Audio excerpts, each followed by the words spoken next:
अभी trip start किया तो वो एक सनराइज था, अभी सनसेट हो रहा है और कल वापस से सनराइज होगा, उसकी कोई चिंता नहीं है। फिलहाल तो सनसेट हो रहा है और हमारी ट्रिप खत्म हो रही है।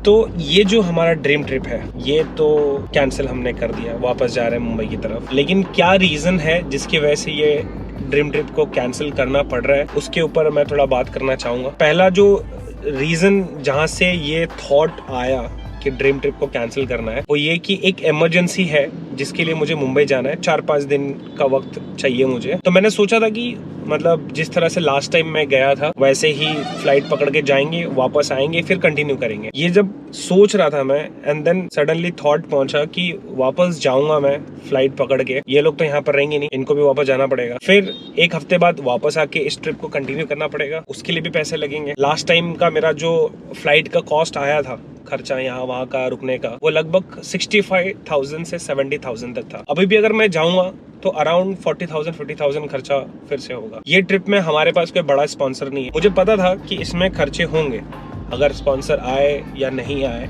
फिर भी ये ट्रिप तो हम करेंगे। और फिर वहां से थॉट ये भी पहुंचा, हमारा जो एवरेज व्यूज आते हैं, ठीक है, वो 2 लाख 2.5 लाख तक आते हैं। अभी अगर हम लास्ट 10 वीडियोस का देखेंगे तो उतना अच्छा परफॉर्मेंस नहीं है। तो इसका मतलब ये है कि लोग ये ड्रीम ट्रिप को उतना पसंद नहीं कर रहे जितना मेरे नॉर्मल वाले व्लॉग्स को पसंद करते हैं। नॉर्मल वाले व्लॉग्स डालता हूँ, उसमें अच्छे खासे व्यूज आते हैं। एक प्रोडक्ट जो पब्लिक को पसंद नहीं आ रही है तो हम क्या करें, प्रोडक्ट चेंज करेंगे जो लोगों को पसंद आए। ये सब चीज को सोच के फिर एक डिसीजन मैंने लिया कि ठीक है, इस ड्रीम ट्रिप को कैंसिल करते हैं। ऐसा नहीं है कि जो 40 यूनेस्को साइट्स है मैं विजिट नहीं करूंगा मैं, लेकिन आराम से जब भी मौका मिले, जब भी उस स्टेट में मैं जाऊंगा तो ये यूनेस्को साइट करेंगे। बट फिलहाल के लिए अभी मुंबई जाके जो घर वाले कंटेंट है वो बनाएंगे। हमने जब ड्रीम ट्रिप शुरू किया था तो हम लोगों ने सोचा था कि यार हम उसको अपने तरीके से करेंगे। बट जब हमने ऑडियंस के कमेंट देखे तो हम लोगों ने उस ट्रिप में चेंजेस करना चालू किया। फिर लोगों के कमेंट आते गए कि भाई हिस्ट्री बोर हो रहा है, तो हमने हिस्ट्री वाला पार्ट फिर कम कर दिया। लोगों ने बोला कि भाई आप एक काम करो,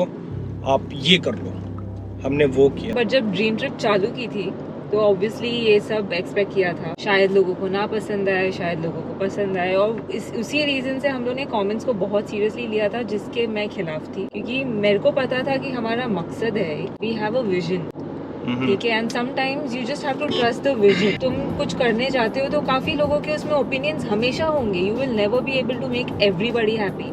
तुम कभी सबको खुश नहीं कर पाओगे। और वही हो रहा था कमेंट्स में, कुछ लोगों को इतना पसंद आ रहा था, कुछ लोग बोर हो रहे थे, कुछ लोगों ने अनसब्सक्राइब कर दिया कि ये क्या करने लग गए हो, आपका नौटंकी चाहिए, ये चाहिए। इसने सोचा कि फिर नौटंकी और इन्फॉर्मेशन को भी मिक्स करते हैं। फिर हो गया कि अरे आपने तो डॉक्यूमेंट्री बोला था, ये नहीं है, फिर वो भी ट्राई किया।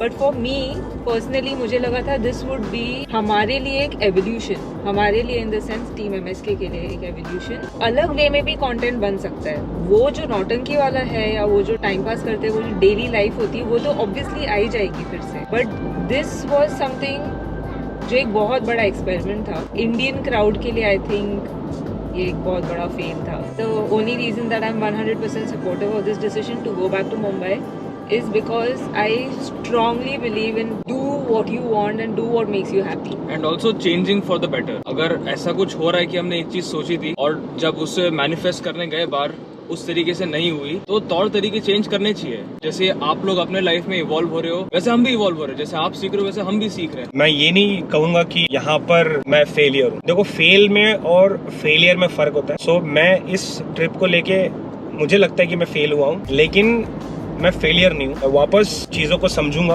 और जो मैं करना चाहता हूँ वो मैं करूंगा। एंड मैंने हमेशा नोटिस किया है कि जब भी मैं जो करना चाहता हूँ वो करूंगा ना, तो लोग ऑटोमेटिकली खुश होते हैं। और हैदराबाद में एक सब्सक्राइबर ने बोला था कि भाई आप जो है उसके लिए हमने आपको सब्सक्राइब किया है, बिल्कुल, लेकिन अगर आप लोगों के बोलने पे वो करोगे तो आप वो बन जाओगे। तो आपको जिसके लिए हमने सब्सक्राइब किया था वो चीज मिस हो जाएगी। फिर अगर ये इमरजेंसी नहीं आई होती तो शायद हम इसको और कंटिन्यू करते, लेकिन जो भी होता है अच्छे के लिए होता है।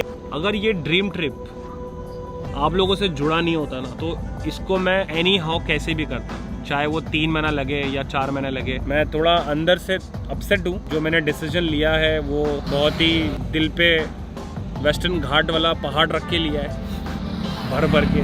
बट वाह